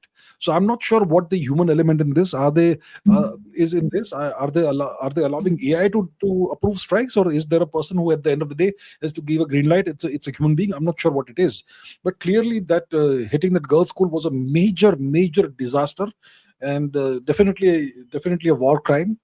And it's possible that AI may have been behind that. Sad. Yeah. Is US stuck in this war? Will Russia provide an off ramp to the Americans in exchange of some benefits? I actually think that is very likely. So the US is currently stuck in the war. Trump can definitely declare victory and move out if he wants to, but I'm not sure if his ego will allow him to do that. Trump is a very egotistical person. When it comes to Russia, look, the longer the war goes on, the better it is for Russia, because the whole world will need Russian oil, and they're going to have to buy Russian oil at a premium now, no longer at discounts like we were doing earlier, right? So the longer the war goes on, the better it is for Russia. But yes, Russia may be, it may be advantageous for Russia to perhaps design some kind of off ramp that will allow the Americans to save face and move out of this war. But the Russians will do that obviously at a price. What could that price be? One wonders. It will have something to do with Ukraine, possibly. Russia getting the terms it wants with vis-a-vis Ukraine, a favorable deal or something. So that is definitely a possibility. And I'm sure Putin will wait for more pressure to mount on Trump before he gets into this mode of providing Trump an off ramp. But yes, all those plans may be definitely afoot. This is if Iran falls, all crude except Russian under the control of the Americans. What about Russia, China's future? Will the Americans stay a superpower until oil-based energy consumption remains? I think this is from your channel. Okay, so if Iran falls, all crude, yeah. So let's say hypothetically Iran falls and the Americans take over, they do a regime change, they plant a puppet who will rule Iran, and obviously give all access, all the control of the Iranian oil and petroleum reserves to the Americans. If that happens, all crude except Russian crude, all major crude essentially is under the control of the US. Because if it's Indonesia, if it is Nigeria, the Americans can tell those countries what to do and what they can't do with their oil. So in that case, what happens to the future of Russia and China? Well, as long as Russia is independent and sovereign, China can tap into the Russian oil resources, and it will be fine for them, right? What was the rest of the question? Could you Sure. just, yeah? I'll put it back up. Okay, will the US remain a superpower until oil based energy consumption? US superpower status is not predicated on how much oil it has. US was a superpower before it discovered shale oil. The US superpower status is based on its global power projection capabilities and the hundreds of military bases it has on other countries' territories. As long as that is there, the US remains a superpower. So it's not going to be predicated on oil based energy consumption. But if they are able to control more of the oil resources, then obviously it is a great benefit and advantage for them. Right. Does the US also benefit a lot from Dubai and other GCC reputation being hit, as they can rebuild it and gain control of it way more than already it already has? No, I don't think so. If Dubai is, see, first of all, Dubai is not being destroyed. Okay, the Iranians aren't targeting any of the civilian areas, so Dubai will not have to be rebuilt. Okay, only the American military bases in the region are being hit, and maybe a couple of hotels where American military servicemen are staying. So yeah, so if the Dubai economic model fails, then the US will not benefit from it. They won't have to rebuild anything, right? There's nothing to rebuild. So yeah, it's not going to either. It won't benefit the US. It will actually be a blow to American prestige. The Americans weren't able to safeguard the Dubai economic model. Yeah, and I mean, do people realize that if they hit certain areas, then all bets are off? And do they realize what America will do to Iran? Like, are people not? Don't people factor that bit in? That Hmm. imagine what America does to Iran then. Yeah. I mean, if yeah, like you say, if Iran hits civilian areas in a widespread manner in Dubai or whatever, the Americans can flatten half of Iran. They have the Yeah, capability so to do that. Yeah. Iranians, see, this is where people. I've often said this, like the Pakistanis also, hum bam maar denge. I was like, why even they like to live, na, beyond a point. Ye sab, everybody likes to live. So all this is, theek hai. Bhai, I will tell my editor that you from Abhijit's channel have liked the thumbnail. India is now a US vassal. Uh, I have no Is idea even what going. it is. Mm. So Abhijit this Chavda person is saying also that, said, look, I have not said India is an American vassal. I have said that we are showing some signs of maybe being on the road towards eventually becoming an American vassal. Please understand that when I say something, there is a bit of nuance to it. Let's not see everything in black and white. Okay, I have said that there are certain things that have happened that could indicate that India could possibly be on the road towards eventually someday becoming an American vassal if those things continue. Right now, we are not an American vassal. Please understand there is nuance to things. That this is a problem that the Indian education system, with the Indian education system, it has lobotomized the Indian mind. It's not the fault of our viewers. The Indian education system has destroyed their ability to see nuance in things. Sad. no, it's social media. I It's a think social combination of media, multiple factors. It's multiple it's the factors. nature of the platform. I think, what my experience has been in in uh, in my life over the Hmm. last 8 years of public speaking and all of that, is that all this for bravado that people show on social media is very nice in real life. They don't. Social media is very polarizing. It's all black and white kind of stuff. Yeah, a lot of the Yeah, I mean, analysis is like that. Yeah, yeah, yeah, yeah. it's True, just true. who cares? Opinions on, I don't know who is this professor बाबा, मेरे को कुछ idea नहीं है कौन है. it's सब it's लोग मेरे some को पूछते professor. रहते हैं, एक कोई हाँ नया मुझे वीडियो पूछ आता है, रहे लोग बोलते हैं अभी इस पे ओपिनियन दे. अरे भाई क्या थे. है ये, कौन है अभी ये आदमी? The game theory is a valid way of looking at the world. It's a good mental model to have, and it allows you to game war game things. But I don't watch his videos. I've seen one or two of his smaller clips, and that's about it. I don't have the time to watch 1.5 hour videos of somebody. I'm sure he's a good guy. I'm sure he is competent. I'm sure he is knowledgeable, but I don't watch his stuff, and I don't have an opinion about him. Yeah, हर चीज पे opinion होना भी नहीं चाहिए. Hi Abhijit and Kushal, can India sell Akash BrahMos? We actually did talk about it, and We anti-drone discussed systems this. to Gulf countries. Yeah, we've already discussed this. But but do you see this French aircraft carrier? How do you see this French aircraft carrier in the Gulf? Let's take that bit. Okay, I'm not sure. I wasn't aware that there was a French aircraft carrier in the Gulf. The Charles de Gaulle, is it? They have sent that to the Gulf. Why would they do that? Maybe the Americans induced them to do this. So how do I see the presence of the French aircraft carrier? Let me tell you, I don't know where it is. I'll tell you, it is far away from Iran. It is far from Iran's coastline. I guarantee that. It is not going to be close to the Strait of Hormuz or close to the coastline of Iran. It's going to be far away, and it's going to give moral support to the Americans. I don't see the French getting involved in any direct manner in anti-Iran, military activities. They're going to stay as far as possible, and they don't want to be involved directly in this matter. I don't think that's going to happen. All right. Um, do you think what has happened in the Gulf now, and with the agreement India had with the UAE a month ago, we did not sign any agreement, Baba. We can overtly MOU or sell. something. Yeah. We have no agreement. People, yeah, media भी ऐसे ऐसे. देखो India में क्या होता है कि MOUs are sold to the public as agreements. अरे MOU is a handshake and a promise यार. It's not a contract. Agreement It's a થઈ ગઈ memorandum ભાઈ. of Agreement થઈ ગઈ. it's a memorandum of understanding. कि भाई we have understood something. It's not a contract. It's not it's a thing. But that's how the media reports things. कि भाई MOU इतने करोड़ का, इतने thousand, इतने लाख करोड़ का MOU बन गया है. It's nothing. It's nothing has actually happened on the ground, right?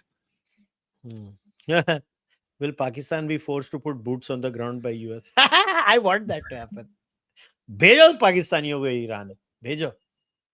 कौम के फकर. Look, that will seriously complicate matters if that happens. And Pakistan obviously is at the disposal and at the service of the Americans. बाप जो भी बोलेगा वो करेगा Pakistan. So if Trump decides कि मुझे ये war लंबा चलाना है, I want this war to go on, and I'm not satisfied, my ego is not satisfied with what's happened thus far, then they may press the Pakistanis into service. But right now, that possibility is a little remote. Okay, it's not gonna, the way things are right now, I don't see this happening immediately or soon.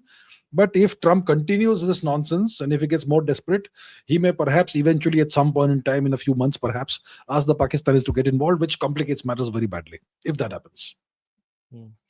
Is the news about Netanyahu's death along with other top leadership of Israel being linked to? No, अभी तो उसके videos आ रहे हैं भाई, क्या?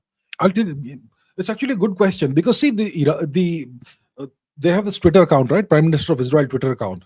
And they put out a very strange tweet before they deleted it after a few minutes that that these reports are unconfirmed. The reports of Netanyahu's death are unconfirmed, and we are trying to establish contact. That is what the Prime Minister's office tweeted and then deleted. Now that's like three days ago. Now there's a video that's come out of Netanyahu visiting a cafe and having coffee and so on.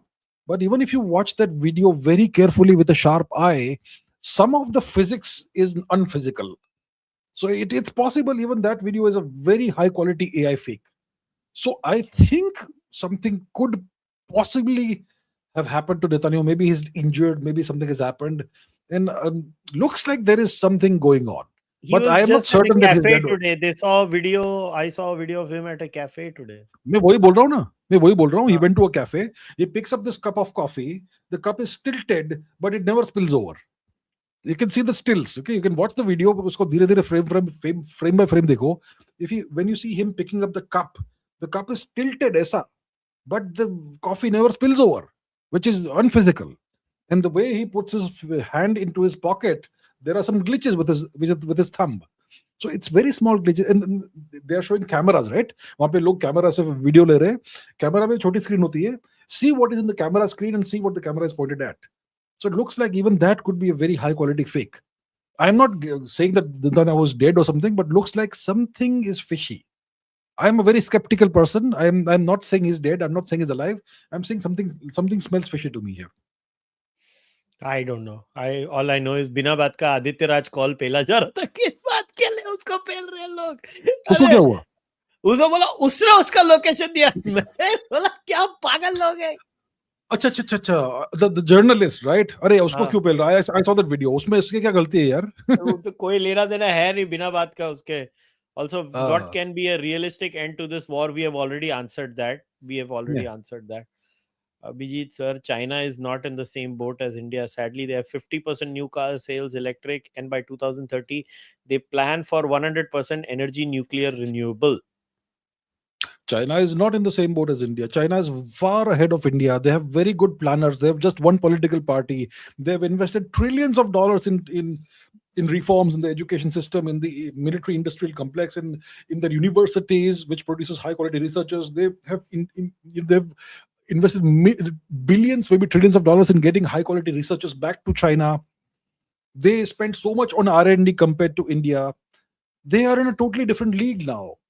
Even if we start today, it's going to be God knows how many decades before we catch up with them. But it doesn't mean that we should just sit down and let everything go, right? Someday we will also catch up with them. So definitely China is like 20, 30 years of ahead of India. No question about that. Yeah, the Chinese don't have demography working for them. The Yeah, Indians that's do. an issue they have. Yeah. Yeah. Why Iran is attacking UAE heavily, but after Ras Tanura, they haven't done much in Saudi Arabia. मतलब इसको चाहिए कि उधर भी थोड़ा बम मारे, थोड़ा life में एक्साइटमेंट आए. No, no, no.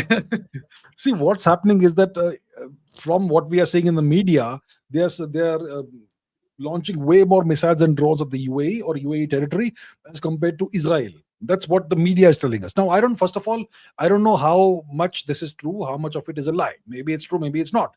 Secondly, even if they are launching way more missiles and drones at the UAE, they are not launching this at Sharjah, Fujairah, Abu Dhabi, or Dubai. They are launching these drones and missiles at American military installations, military bases, right? They're not launching this at the people of the UAE.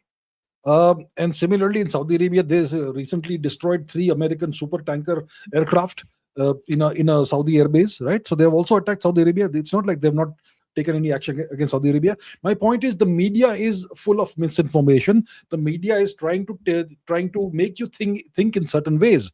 The media is not telling you everything that's happening. A lot of this is being censored. A lot of this information is being classified, and you are only getting selected, curated news from various sources. So be very careful. Don't form judgments based on whatever don't believe everything you're being told. Be careful about this. Be skeptical. Though USA is getting humiliated now, they just have to manage PR. As US knows, world doesn't have an alternative as nations mistrust China more than them. Like I get US did not anticipate this going long, but to say US is getting humiliated in how No, what it's sense? it's too early to say that. Yeah, like what? Like hello, Iran has not been able to hit America in their mainland, and best of luck if No, no, Iran no, does that. They will no. be annihilated. They'll be Best of luck. annihilated, flattened. They will Annihilated. vaporize. खत्म कर देगा America उनको. So I don't know. Like So, I so Iran doesn't want to hit the U.S. mainland. They just want to survive this war. That's all yeah. about it. That's all. Yeah. Yeah, so the goals are so different. Quick aside, do you guys follow this Tucker Carlson news of CIA spying on him on being Qatar's payroll allegedly? Pretty obvious for all Groyper folks. Like boss, I'll give you my answer. My respect for Fox News increased and NDTV increased when I saw what Ravish Kumar and Tucker Carlson did after leaving them. That's all my answer. Okay, okay. I don't really follow Tucker Carlson or Fox or whatever. I'm kind of aware that Tucker Carlson, somebody, yeah, he is alleged. I mean, there's been somebody who said something about him being a traitor and being on someone's payroll or whatever. But I don't really follow these individuals in this news, so whatever. Hmm. Abhijit, do you still believe Modi ji stopped Operation Sindoor because USA threatened us? What is your proof for that? I have no proof for it. I have no proof for anything. How will I know what happened behind the scenes? Do I think we stopped Operation Sindoor because the US threatened us? I think the US exerted pressure on us. The US has a lot of leverage over us. Once we hit the Kirana Hills thing, everything changed suddenly overnight. I am pretty sure that the Americans used whatever leverage they have over us and stopped the war. They made us stop the war. We can say whatever we want in public, but I am pretty sure that's what happened. What is my proof for it? I have no proof for it. Israel is behind the Epstein operation. Why isn't this facet not being discussed on YouTube media? Adnan Khashoggi, Iran Contra, Ehud Barak links. उसका अदनान इससे Khashoggi क्या है? बहुत पहले मर गया. हाँ यार, ये It is लोग not कहाँ से Adnan कहाँ पहुंच गए हैं. Khashoggi. Hmm. And what is the evidence Israel is behind the Epstein operation? We don't have any evidence of it, right? यार ये प्रॉब्लम क्या होती है मालूम है? In these extrapolations, right? Unfortunately, I can extrapolate anything. I don't have to prove anything. So I Yeah. don't believe. Uh, I think beyond a point लोगों को है ना थोड़ा Netflix देख लेना चाहिए एंटरटेनमेंट के लिए. Will US try to take control of Chukot- Kotka Peninsula? Chukotka. ये कहाँ से आ गया? Chukotka is in the far east of Russia, if I'm not mistaken. How can the US take over a Russian controlled territory? Russia is not Iran, bhai. Putin sir, good to see you, but Russia is not Iran. The Americans can't take over a Russian territory. Impossible. They won't even attempt it. Who has the bigger gain by American loss? Russia, China, North Korea? Good question. North Korea. North Korea is fine. Who has the bigger gain? I think Russia overall has a bigger gain because their oil is very, very geopolitically important right now, and their oil is being is in is there's a high demand for it, and they're able to sell it at a premium. And the way this war ends or doesn't end, they may even be able to extract concessions when it comes to Ukraine. I think overall it's a big gain for the US, and it's also gain for China as well because of the situation in West Asia. Maybe those nations may look for leverage. Maybe they'll look for Chinese defense systems potentially. That's a possibility. And secondly, if the Americans lose their power projection capability in the region because the bases are destroyed, then long term the Gulf nations may be willing to sell oil to the Chinese in yuan instead of the US dollar. So even China gains a lot. And if China gains a lot and Russia gains a lot, then even North Korea gains because it is essentially dependent on those two nations. So I think right now, as of today, I think Russia has gained more, but long term, maybe China will also gain, maybe more than Russia. Relatives I know came to India from Dubai via Oman, drove to Oman. Okay, I wish Okay. you guys a safe journey. Yeah. भाई तेरी pony tell क्यों है? ये बस कैसा मर्जी है. Question है? तुम्हारी दो आंखें क्यों हैं? तुम्हारे दो कान क्यों हैं? How dare you? क्या है ये? Need one time धमाका, need to deploy in stocks. भाई ये मतलब क्या है? क्यों है लोग? Ukrainians have open sourced their drone footage of targets they've hit and analytics from data they have. I think that's what AI is training on. Okay. Your view on post-truth gossip about BB being unalive? I don't know. We have already discussed this. This non-alignment policy, this is from your channel, I think, made India isolated in Operation Sindoor. China, US blindly helped Pakistan. No one came for India apart from मेरे को पढ़ने को ही नहीं हो रहा है. EU Israel. simply Israel, हाँ बाप रे वो छोटा पढ़ने को नहीं हुआ. EU simply ignored us. देखो भाई, India's policy is not non-aligned. India is multi-aligned. But India doesn't have any treaty alliances with anybody, right? So even China is alone like that. If China goes to war with the US tomorrow, who's going to stand with the US? So India, we have to understand India stands alone. India has no allies. Even Russia is not an ally. We don't have any alliance treaties with anybody. It's not because of non-alignment policy. It's because India has a multi-aligned policy, but no treaty alliances. So it's not like we should go and beg the Americans and then Americans are pleased with us and then we will have friends everywhere. It's not like that. India is going to stand alone. India is trying to rise. India is trying to rise again after 1,000 years. Everybody is going to stand against us. ये तो होना ही है. Okay, I don't know. People are following guys like Ankit Shah and Arvind. I never believe extrapolative theories, your thoughts. I mean, I don't care, man. You can follow anyone. You can follow flying spaghetti monster. Like, I'm not saying they're good or bad. Like, why does it matter? Like, why do you care about my view of some other dude? Like, oh God. Like, लोग ऐसे मेरे को लगता है उनको सस्ती gossip चाहिए कि what do I think about this guy? What do I think about that guy? Like, I just don't understand. Like, भाई तुमको क्या लेना देना है? मतलब तुम खुश रहो ना लाइफ में. Missile offense versus missile defense. Who wins the interceptor math? It depends on who has the larger numbers, right? And which way the economics was, whether the offensive missiles are cheaper or the defensive missiles are cheaper. It depends on those factors. So right now, Iran's economics is working out better than the Israeli and American economics. Should India invest offshore wind since we have such a big coastline? It's a very cost Yeah, capital intensive investment. It's not a very good capital intensive. investment. Yeah. It's not a great investment. Yeah, hydro अच्छा Yeah. है. There are solar अच्छा है, but not this. Okay, this one is for me. Hi Kushal, I've pre-ordered your book. Hopefully it will be just as good a read as the first one. Keep up the good work. Well, thank you, Sharad. And Oh well, whether it will be just as good as the first one is for you to decide, not for me to decide. मेरे हिसाब से तो मैंने ठीक ही काम किया है. बाकी, if you are from Mumbai, you can come and meet me, Abhijit Iyer, Harsh Madhusudan Gupta, and many others. We are going to be at Tidal Waves, Bandra, on the 22nd of March. Isn't India sending warships in that region risky? One scratch and it may snowball. I think it is risky, and we should be careful about this. I mean, if we send a warship, it's not like it's going to protect somebody, right? And Iran is definitely not going to shoot at Indian tankers. I think if Indian tankers are passing through, the only people who will shoot at them potentially could be the Americans. I don't, and so I think it is kind of risky actually. India sending warships there. Why are we sending warships? As long as we have assurances, let the tankers come, transit on their own. I think it's a little risky. I think the government should think about it properly. I don't know. It's this again from your channel. You believe shaming India, Indian genes, Indian mindset is the new norm. I believe there are some problems in India. Like, boss, you need to get off social media. I stay Only 5.5 months in Canada. I don't know, someone from your channel. Because nobody hates us in real life. Like, थोड़ा घर के बाहर भी निकला करो. एक सुरेंद्र शर्मा का बड़ा अच्छा जोक था. वो कभी जाके सुनना. उनकी बिल्डिंग का एक बंदा है, वो वाला जाके कभी सुनना वो joke.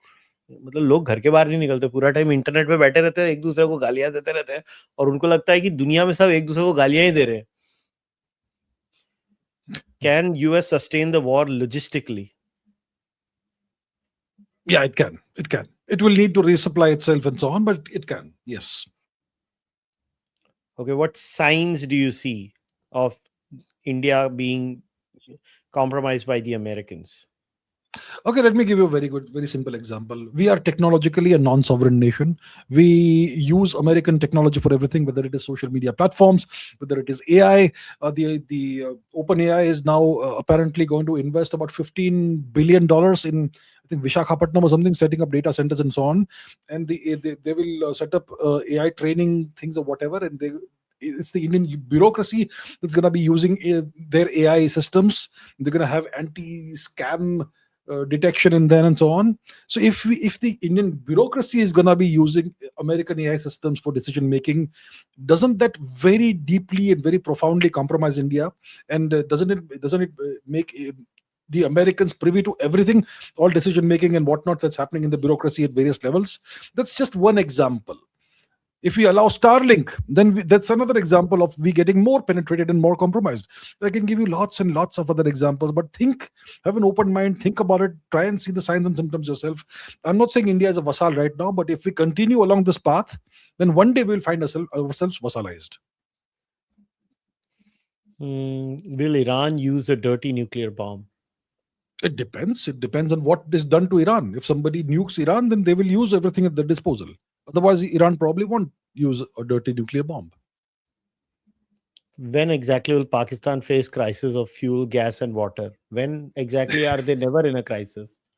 I don't know. Isn't perpetual non-nuclear Iran has been the objective of this war? In my opinion, if it also loses its hold in the Middle East, it is best. Is this correct? The Americans are saying that one of the objectives of the war is to denuclearize Iran and ensure that it never acquires a nuclear deterrent. So yeah, that's one of the objectives of the war. Yes. And even without nuclear weapons, it has a hold in the Middle East. So, yeah. If Trump loses the midterm, will this madness stop, or will he find ways to create chaos? Can we take a breath? Do people realize the midterm is in November? They expect this war to No, go no. on till November? So, assuming for whatever reason, hypothetically, the war goes on till November and he loses the midterms, will the madness stop? Possibly. I don't know. Okay, whatever this professor, he predicted the end of US hegemony by year 2030 after the Middle East conflict. Good for them, man. Okay. All right. Yeah. How did the war didn't expose hard power? यार तेरे channel पे मतलब नहीं, coded question है ये, मेरे से तो पढ़ा भी नहीं जा रहा. How did the Ukraine war not expose US hard power, but Iran did. Because Iran is fighting a totally different war. Ukraine is totally dependent on the US and the West for fighting. If the US and West stops resupplying Ukraine, the war will end in 3 days. But Iran is fighting entirely on its own. So Iran has done its homework, and that's why it has exposed American hard power in a certain way, at least. किसी ने question पूछा, simple question, tension कैसे नहीं लेने का? देखो मैं तुमको बताता हूँ, ये मेरी बुक है, खरीदो और उसको पढ़ो, टेंशन मत लो। और अगर और कुछ नहीं मिला तो नेटफ्लिक्स है, अमेजॉन प्राइम है, पिक्चर देखो, धुरंधर आ रही है, टिकट जाके देखो, पेलते हैं हम पाकिस्तान को कैसे, उसमें खुश रहो ना अपनी लाइफ में। पिक्चर देखो यार, कोई बाहर जाओ, वॉक करो, दूर घूमो फिरो दोस्तों के साथ, घूमो यार, क्या पता नहीं इतना क्या। Okay, please organize a podcast with Ayyar Mitra and Chavda sir together. I follow and I've learned a lot. Will be amazing. ठीक है भाई, मैं अभिजीत अय्यर और अभिजीत छावड़ा दोनों को ले आऊंगा साथ में, ठीक है। Okay, when do you see a possible attack on India in these series of events? अभी इंडिया भी पहला जा रहा है इसमें? No. I don't see any of that happening. Is Iran the new Vietnam? We'll see. Time will tell. It will be Vietnam only if the Americans put boots on the ground. Because in Vietnam, the Americans put boots on the ground and got bogged down for years. That hasn't happened in Iran. So it's not right to say, thus far at least, that it could become the next Vietnam. What if October 7th was an intel failure, but a deliberate pretext to hit Hamas, Lebanon, Yemen, and finally Iran, the last mirror? What if? Well, I don't know. That is, I have no idea. What if this is like Navjot Singh Sidhu says, if my auntie was a man, he would be my uncle. Oh, ye kidhar chale gaya Abhijit Chavda? He accidentally exited. He accidentally exited. तो ये बोला नहीं, ये इजरायलियों की साजिश थी। Okay, तेरी channel से है. Looks like most of the Muslim countries at war.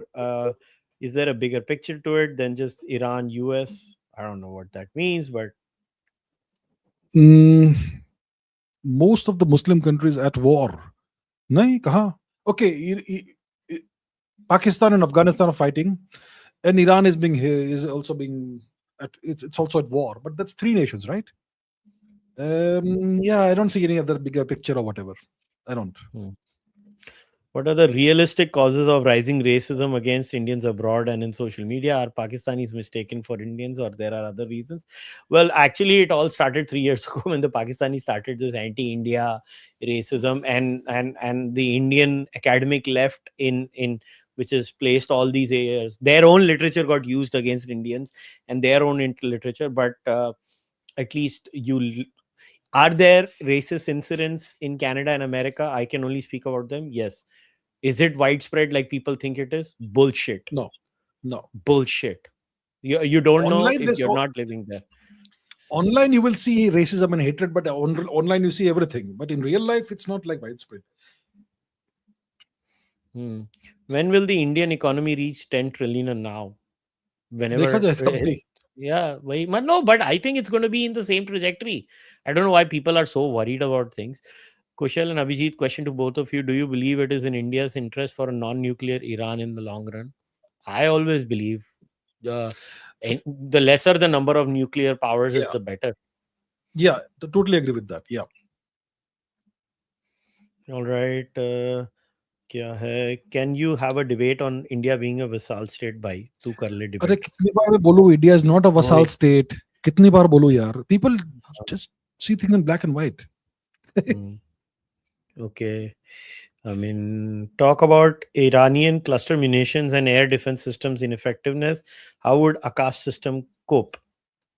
Interesting question. See, the Iranians have ballistic missiles that release cluster munitions. So each warhead opens up and deploys like 50, 60 sub-munitions. And when you have these small bombs that are all being, targeted at various places, it's almost impossible for an air defense system, no matter how sophisticated it is, to take out all of those. How will the Akash system cope? Akash system will also not be able to cope with that. So that's brilliant by the Iranians. We know that ballistic missiles have something called MIRV, multiple independent re-entry vehicles, right? So one warhead will open up and deploy, like, let's say 10 sub warheads, let's say 10 nukes. So that's something that's been around for decades.